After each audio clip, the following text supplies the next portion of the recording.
The DPT program, they also they're telling us is we have to check, and this every patient, every single time is mandatory. Well, I have a very similar experience. I don't know if you probably know. I've probably told you about this before, but yeah, if we're thinking back about sinister aversion, I remember I had a patient. That was why I got interested into the DBT to begin with. I had a patient who presented with all red flags for cancer, and unfortunately, her oncologist. Yeah, she had been following with an oncologist, and she'd had a prior history of breast cancer, and she presented with literally every red flag you can think of. You know, she lost weight, a lot of weight, she wasn't able to, she was very weak, she wasn't able to sleep nighttime due to the pain, night sweats, everything. And her oncologist at the time said she was just being, she was misusing her muscles, and it was not a great experience. I was still early on being a physio.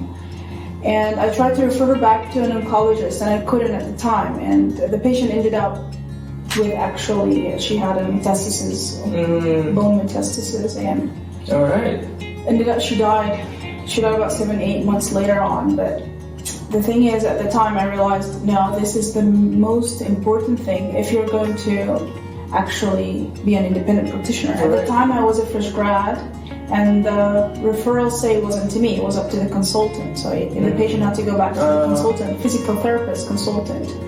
And the law in Egypt, or I think it's similar in the US, is you can see the patient for 3 weeks before you say this is not my patient, as long as he came with a referral from his doctor. So yeah, I can't stress this enough, but I do believe red flags, yellow flags are very important. And as you said, you spend a lot of time with the patient. The patients open up to us because you build this rapport and this relationship.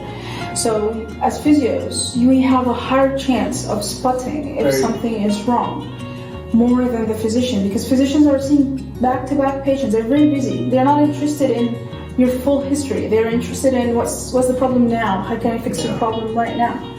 And sometimes also patients don't open up easily, especially if it's an acute pain. Patient's a lot of pain. He doesn't want to talk about everything, with the physician. I think she did practice in Canada. But Canada is also, I believe, that some are very strict. Physiotherapy are very strict, I think.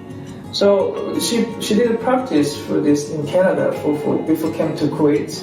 They're still doing it. But she's how many years experience? More than 20? More than 20 years experience. Well, the thing is that you have to understand that, okay, if we think safety first, the patient that walks into your office is your responsibility. And we also have to remember that red flags are not very common. They're not very common. So you have to kind of ask the same questions. Make sure that you master these questions. You get the big picture. Is this patient okay? And then once you suspect that there is a red flag, that's when you stop and you take a step back and you question in details what's going on. What is happening here? If something doesn't really make sense, if it doesn't connect, then you can sit and ask. But otherwise, the questions are pretty simple. They could be yes or no questions. They don't really need to be into details. Dermatomes, mitomes, and reflexes. If you've been using them a year and a half, you've been doing the testing, you're probably going to be very quick at it. I remember one time at DISC when we were used to work. So I had a patient she came in for a low back pain. And I was very surprised because while I'm doing, I questioned, I did all the history taken, and there was nothing. She didn't mention anything. And then all of a sudden I'm doing reflexes. I remember her. I remember her very clearly right now. All of a sudden I'm doing reflexes on her right knee, and it goes boom. It's really hyper. And then I was like, okay, something is going on here because it's one side. And then I do Babinski, and it's positive. And I'm like, okay. And then I do testing, and she something's not adding up. And I asked her, and she said, oh, I forgot to tell you. I had a huge accident, and I was unconscious for 3 months, and my right side is much weaker than my left side. How old was she? She was 24. Oh, so young. And she even stopped working because she couldn't, and balance was an issue at the beginning.